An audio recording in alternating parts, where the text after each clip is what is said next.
नमस्कार। आज का जो टॉपिक है वो इंडियन साइकोलॉजी में है, आपकी सेकंड यूनिट से जो है मन और concept of mind in Indian psychology. इसमें अलग अलग रेफरेंसेस में हम देखेंगे कि किस तरह से माइंड को डिस्क्राइब किया गया है, उसके कैरेक्टरिस्टिक्स और फंक्शनैलिटीज को बताया गया है। लेकिन इससे पहले हम इसके जनरल कॉन्सेप्ट को देखेंगे कि किस प्रकार से मन को भारतीय मनोविज्ञान के अंदर समझाया गया है, समझा गया है, इसके क्या गुण बताए गए हैं, इसके कार्य करने के जो टूल्स यानी कि उपकरण कहे गए हैं वो क्या हैं, और दूसरी बातें जो इसके स्वरूप को लेकर के बताई गई हैं। तो चलिए ये शुरू करते हैं concept of mind in Indian psychology.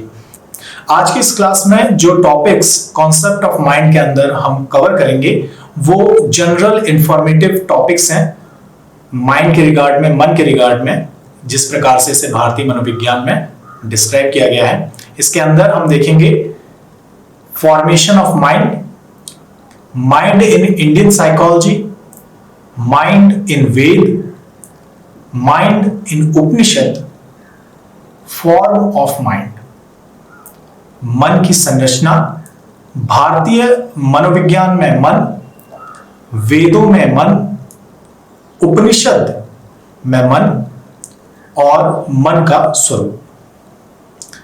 सबसे पहले बात करते हैं मन की संरचना। मन की संरचना, फॉर्मेशन ऑफ माइंड।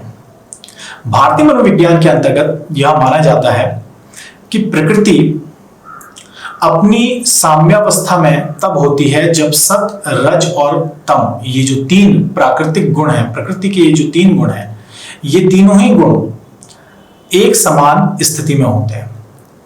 यह साम्यावस्था पुरुष यानी कि जो परम तत्व है उसके मिलने की वजह से भंग हो जाती है, डिस्टर्ब हो जाती है, टूट जाती है, और ये साम्यावस्था नहीं रहती। This state of equilibrium no longer remains the same.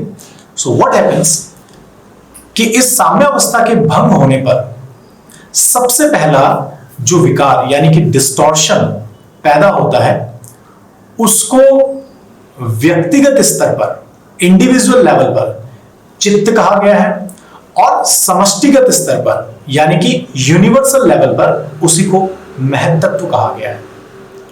महत्त्व के रूप में ये आगे चल करके पंच तन्मात्राएं और पंच तन्मात्राओं से पंच महाभूत, जिसके अंतर्गत पृथ्वी, अग्नि, वायु, जल और आकाश आते हैं, इसके रूप में व्यक्त होता है और इस प्रकार से सृष्टि का निर्माण करता है। अब व्यक्तिगत स्तर पर, इंडिविजुअल लेवल पर ये चित्त के रूप में विकसित होता है, चित्त के रूप में इसका फॉर्म होता है, स्वरूप होता है, और यही चित्त आगे चल करके जीव के अंतर्गत यानी कि बीइंग के अंदर, इंडिविजुअल के अंतर्गत अहंकार, बुद्धि और क्रमशः आगे चल करके मन के रूप में अभिव्यक्त होता है। इसी को मिला करके एक साथ अंतःकरण चातुष्टय या फिर अंतःकरण के रूप में भी कहा गया है। मन इसी अंतःकरण के चार जो तत्व हैं उनमें से एक तत्व है। आगे आप जानते हैं मन के बारे में। सबसे पहली बात तो ये कि मन को आत्मा का उपकरण यानी कि इंस्ट्रूमेंट कहा गया है। यह जो अंतःकरण है, यह अंतःकरण एक सिस्टम है जिसके अंतर्गत ये चार कंपोनेंट्स फंक्शन करते हैं। तो इनका उद्देश्य क्या है कि आत्मा जब जीव से संबंध होकर के, जुड़ करके सृष्टि में आती है तो उसके कार्य करने की, उसके अनुभव प्राप्त करने की जो व्यवस्था होती है वह अंतःकरण के सिस्टम के माध्यम से ही होती है।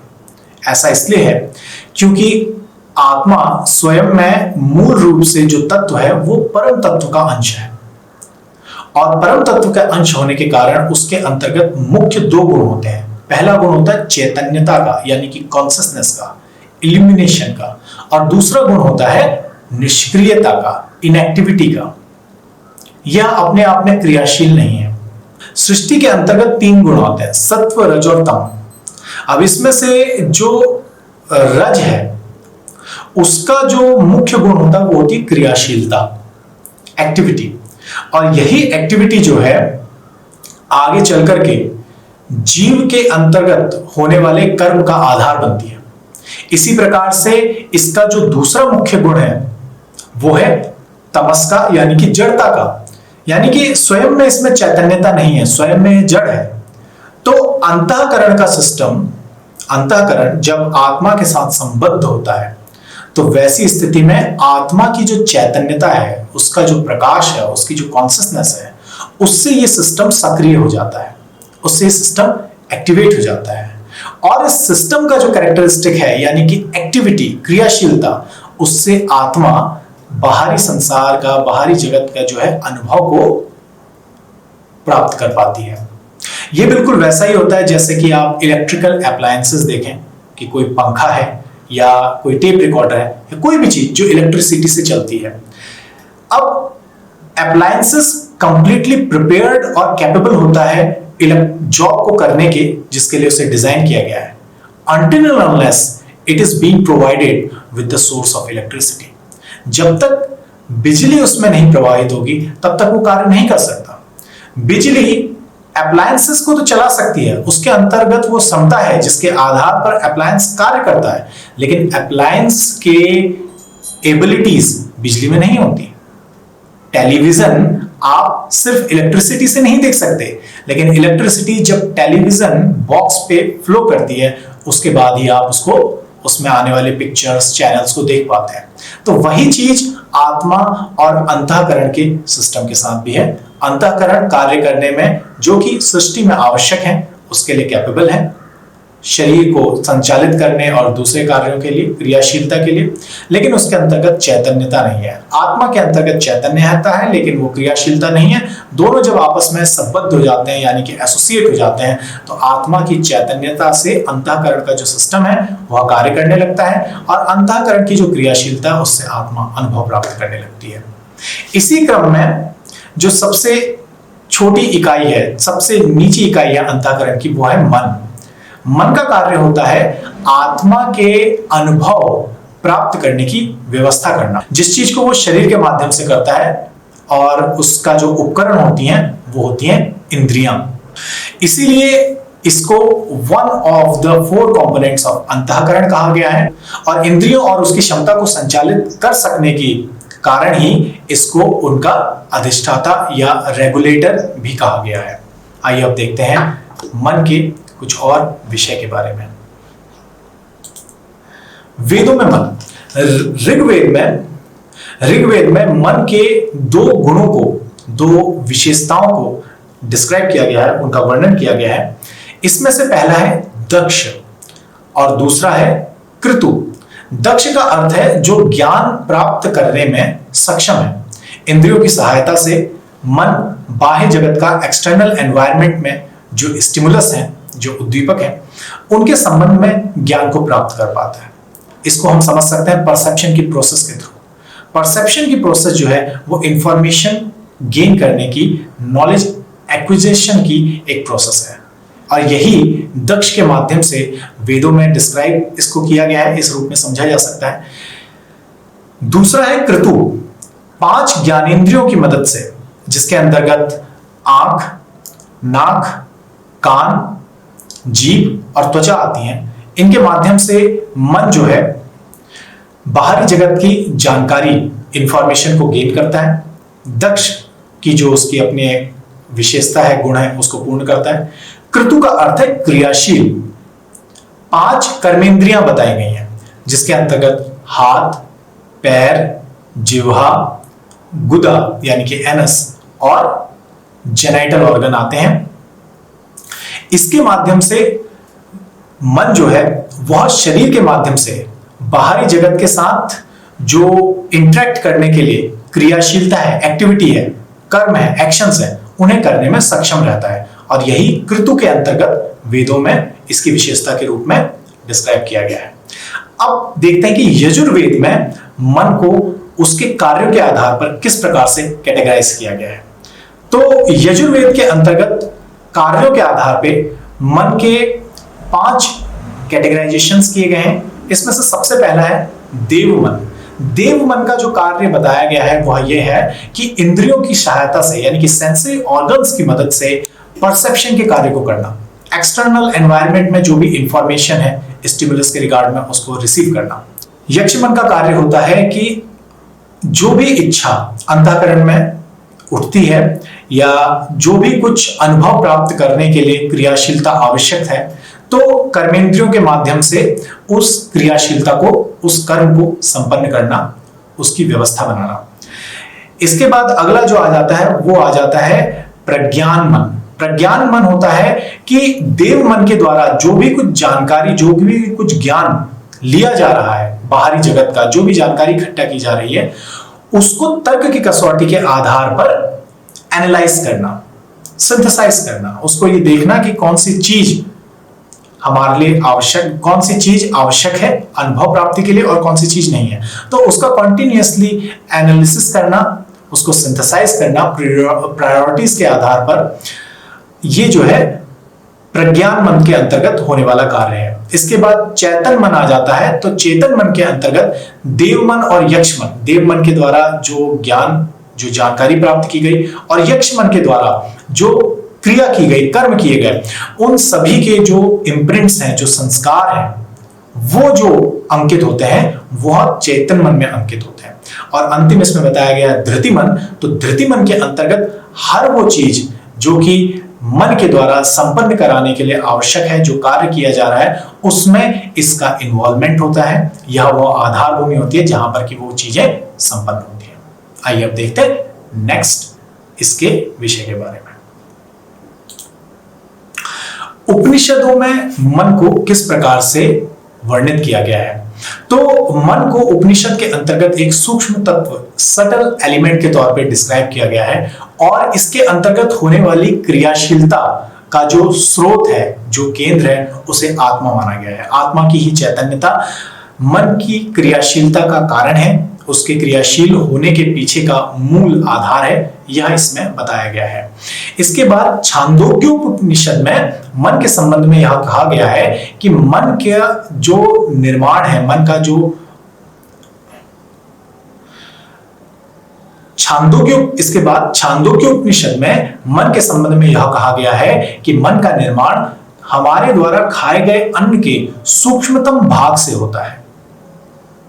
यानी कि जो अन्न हम खाते हैं उसका जो स्थूल भाग है, वह जो मोटा भौतिक भाग है, उससे मल का निर्माण होता है, एक्सक्रीट के फॉर्म में वो रिलीज हो जाता है बॉडी से। उसका जो मध्य भाग होता है उससे मसल्स और शरीर की संरचना में उसका उपयोग होता है, और जो उसका सूक्ष्मतम भाग होता है, यानी कि जो उसका सटल पार्ट होता है, एलिमेंट होता है, उससे जो है मन का निर्माण होता है। और इसी मन का निर्माण, इसीलिए यह भी जो कहा जाता है जैसा खाए अन्न वैसा बने मन, वह इसलिए क्योंकि मन का जो संबंध है वह हमारे द्वारा लिए जा रहे भोजन से सीधा जुड़ा हुआ है। बृहदारण्यक उपनिषद में मन के संबंध में यह कहा गया है कि यह 10 इंद्रियों में श्रेष्ठ होता है, 10 इंद्रियों में सबका सर्वोपरि होता है, और इन सभी इंद्रियों को नियंत्रित करता है और संचालित करता है। कठोपनिषद के अंतर्गत यह बताया गया कि मन आत्मा के द्वारा नियंत्रित और निर्देशित होता है, और मन के द्वारा इंद्रियों को फिर नियंत्रित और निर्देशित किया जाता है आत्मा की आवश्यकता के अनुरूप। मन का स्वरूप, श्री अरविंद ने मन के स्वरूप को व्यक्त करते हुए यह माना है कि मन चेतना के सबसे निम्न और व्यवहारिक स्तर पर कार्य करने वाला तत्व है। इसके अलावा मन के उपकरण के रूप में उन्होंने 3 चीजों को प्राथमिकता दी। पहला है प्राण, जो कि वाइटैलिटी के रूप में भी हम जिसको समझ सकते हैं। प्राण वह सूक्ष्म तत्व है जिसके होने के कारण ही सभी इंद्रियां अपना कार्य और शरीर के विभिन्न भाग अपना कार्य ठीक प्रकार से कर पाते हैं। प्राण 5 प्रकार के बताए गए हैं और शरीर के विभिन्न भागों में कार्य करते हुए बताए गए हैं। यह 5 प्रकार के प्राण हैं: प्राण, अपान, समान, व्यान और उदान। वाक को मन के उपकरण के रूप में बताया गया है, और वाक के माध्यम से मन को अभिव्यक्ति का एक साधन प्राप्त होता है।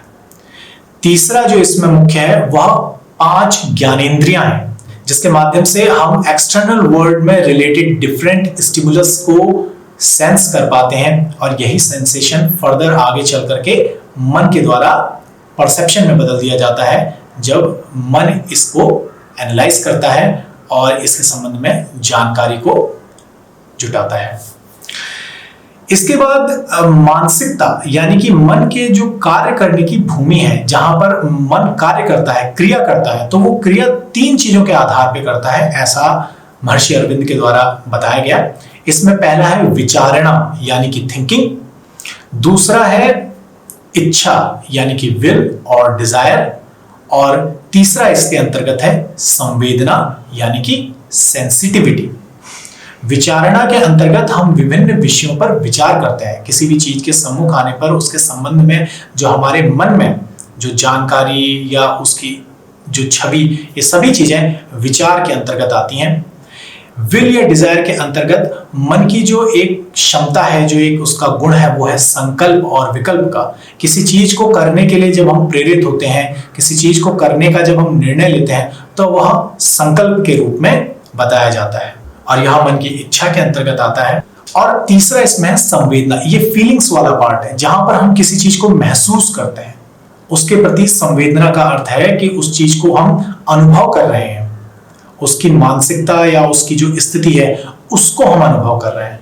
तो यह संवेदना भी मन के अंतर्गत कार्य करने का एक भाग है, एक तरीका है। आज के लिए बस इतना ही। नेक्स्ट क्लास में और दूसरी बातें करेंगे।